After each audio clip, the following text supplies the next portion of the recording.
October 17, 2023, 2:47 a.m. Belbek Air Base, Crimea. 9 Su-27 fighters, 4 Su-24 bombers, 13 aircraft worth approximately $520 million parked in reinforced shelters 180 kilometers behind the front line. At 2:51 a.m., they ceased to exist.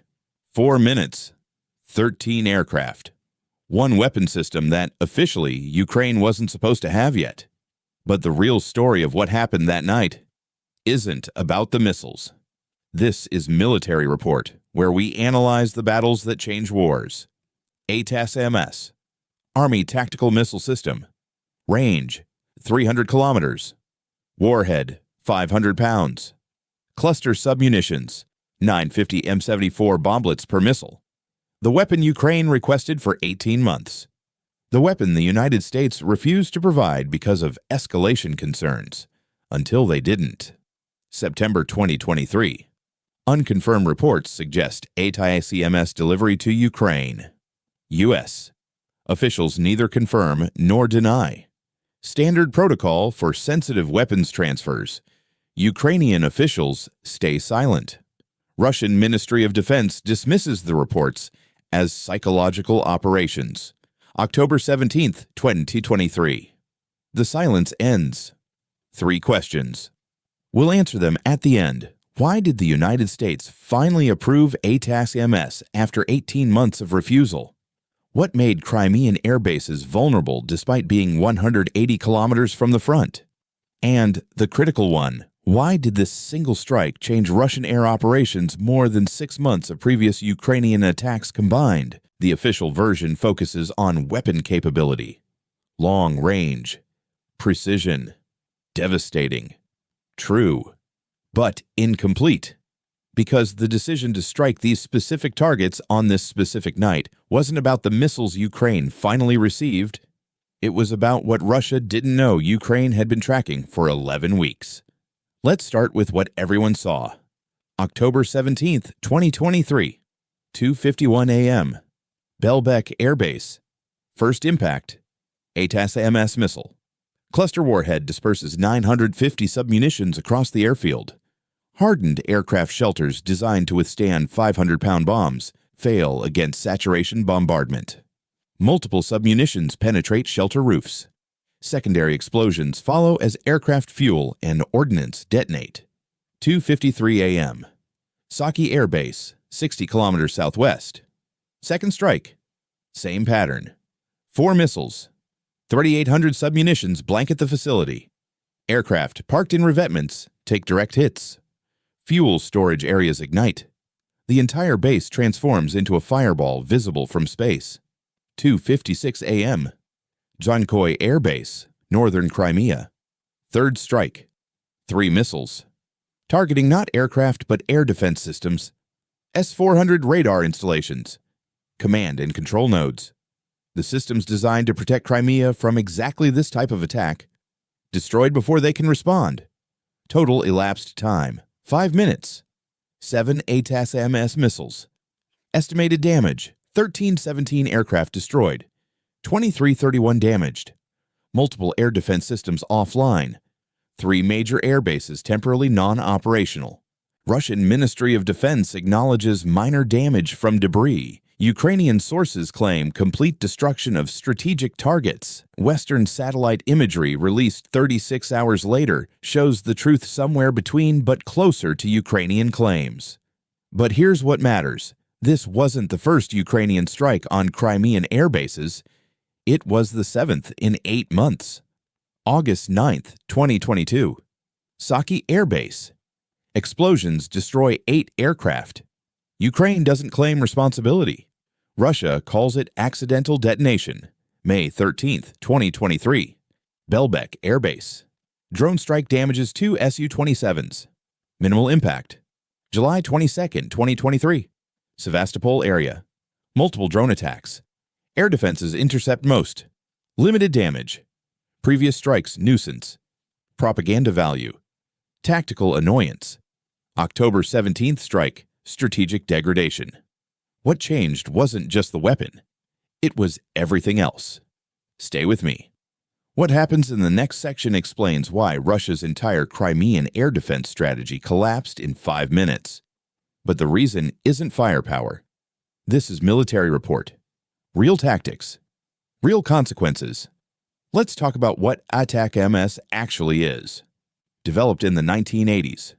Designed to strike high-value targets deep behind enemy lines. Soviet-era doctrine assumed NATO would use ATACMS against command posts, logistics hubs, and air defenses during the opening hours of World War III. Russia knows this weapon. Russia trained to defend against this weapon. Russia deployed air defense systems specifically designed to intercept this weapon. S-400 Triumph. Maximum range, 400 kilometers. Designed to intercept ballistic missiles, cruise missiles, and aircraft. 4 S-400 battalions deployed in Crimea. Overlapping coverage. Layered defense. Every airbase protected by multiple systems. In theory, ATACMS shouldn't penetrate this defensive network. In theory. October 17, 2023. 7 ATACMS missiles launched from Ukrainian territory. Flight time to targets, approximately 90 seconds.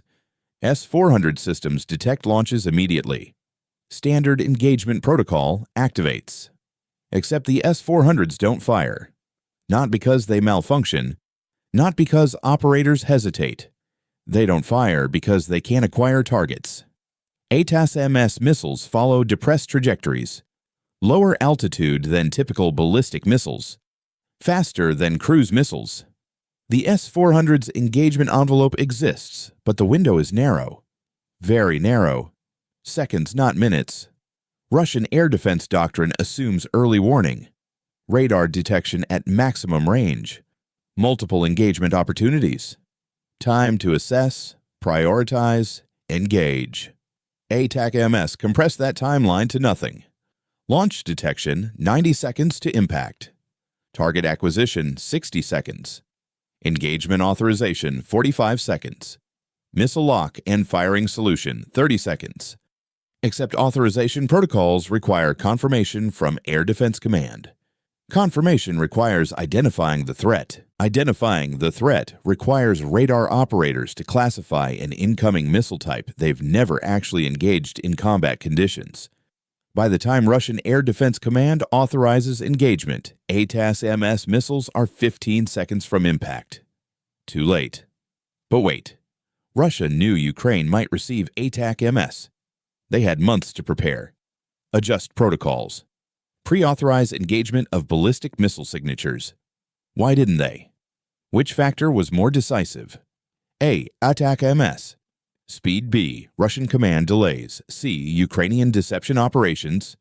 The answer isn't what you think. Keep watching. October 17, 2023. Post-strike assessment. Russian Ministry of Defense claims 5 ATACMS missiles intercepted. 2 struck non-critical facilities. Satellite imagery tells a different story. Crater analysis confirms 7 impacts. 0 interceptions. Russian air defense systems didn't fail mechanically. They failed systematically. Here's what nobody's talking about. Ukraine didn't just acquire ATACMS and immediately fire them. They prepared the battle space. September 14th through October 16th. 33 days. Ukrainian forces conducted systematic drone reconnaissance of Crimean airbases, not attack drones. Reconnaissance. Mapping air defense positions. Recording response times. Identifying radar coverage gaps. Building target packages. Small drones. Cheap drones. Drones Russian air defenses could intercept easily. And did intercept successfully. Russian air defense, 93 drone intercepts in 33 days. Success rate, 87%.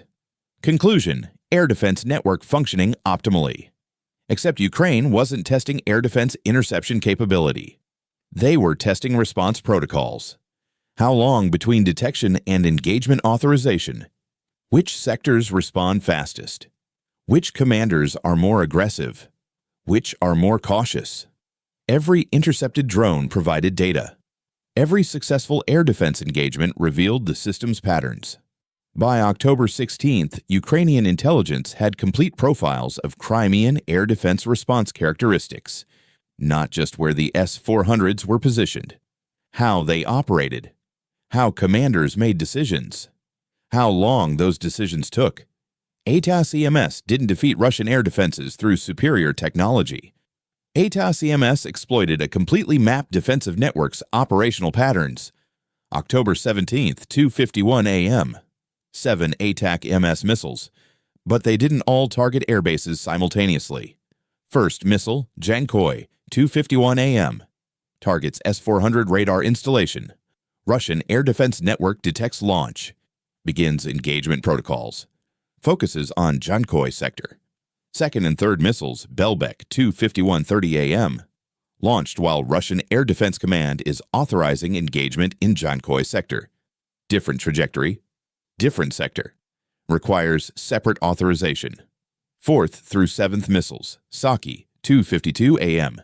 Third, Russian Air Defense Network detects all launches. But the authorization structure isn't designed for simultaneous multi-sector engagement of ballistic missiles. Protocols assume sequential threats. Prioritization. Measured response. Ukraine didn't fire 7 missiles simultaneously. They fired 7 missiles in a carefully sequenced pattern designed to overwhelm decision-making, not interception capability. The missiles themselves were unstoppable given their speed and trajectory. But the real weapon was understanding exactly how Russian air defense would respond and ensuring that response arrived too late. This is Military Report, where we break down the battles that change wars. October 18th, 2023. Russian Ministry of Defense announces enhanced air defense posture in Crimea. Translation: more S-400 battalions, more radar coverage, more redundancy. But there's a problem. Adding more systems doesn't fix the systemic issue. The problem isn't detection or interception capability. It's decision-making architecture. Russian air defense operates on centralized command authority. Engagement authorization comes from Air Defense Command. This works when threats are sequential. Aircraft, cruise missiles, drones. One threat, assess, engage, next threat. ATACMS exposed what happens when threats aren't sequential. Now here's what gets interesting. October 17th wasn't the end of ATACMS strikes. It was the beginning. October 31st, 2023. Luhansk airfield, Russian helicopters destroyed. Air defense improvement, minimal. November 24th, 2023. Berdyansk airfield, 3 ATACMS missiles. More Russian aircraft damaged. Air defense improvement, marginal. January 14th, 2024. Jankoi again. 5 ATACMS missiles. Ammunition depot destroyed. Air defense improvement, still insufficient. Each strike follows the same pattern. Multi-sector simultaneous launch. Overwhelm authorization protocols. Strike before engagement window closes. Russian air defenses aren't getting worse. Ukrainian targeting is getting better. Because here's what most analysis misses. ATACMS changed the war not through what it destroyed, but through what it forced Russia to change. How many aircraft did Ukraine actually destroy with ATACMS in the first 3 months? A. 13B, 27C, 41. We'll reveal the number. But the real impact isn't the count. Post-October 17th, Russian air operations from Crimean bases decreased by 62%. Not because Ukraine destroyed 62% of aircraft, because Russia relocated aircraft to bases outside ATACMS range. Mariupol Airfield, Taganrog Airfield, Rostov-on-Don area, 400-500 kilometers from the front. Outside ATACMS 300-kilometer envelope.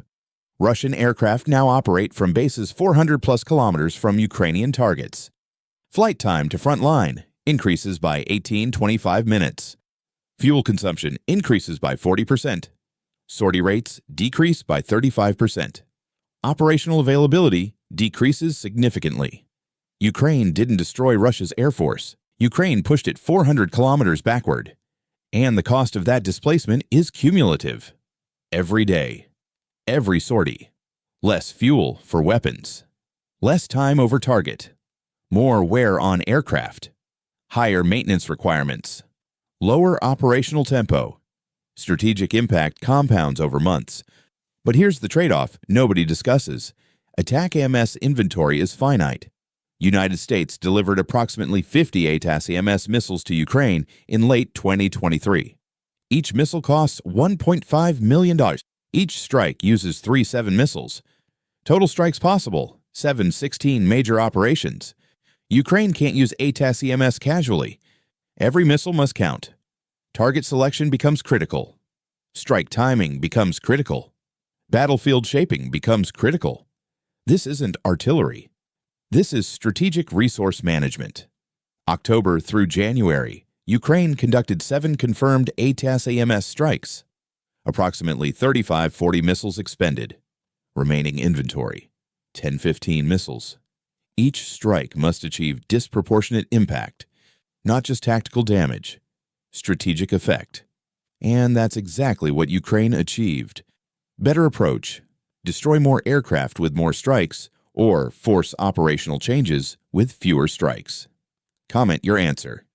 But wait until you see what the actual strategic calculus reveals. Let's answer the 3 questions now. Why did the United States finally approve ATACMS after 18 months of refusal?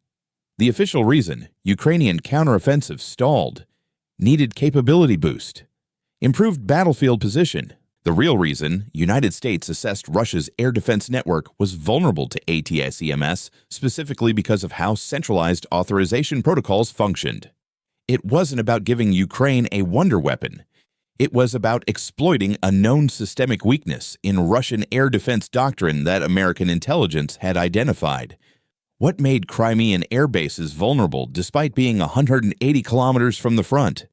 Distance wasn't protection. Distance was overconfidence. Russia assumed 180 kilometers plus layered air defenses equaled sanctuary.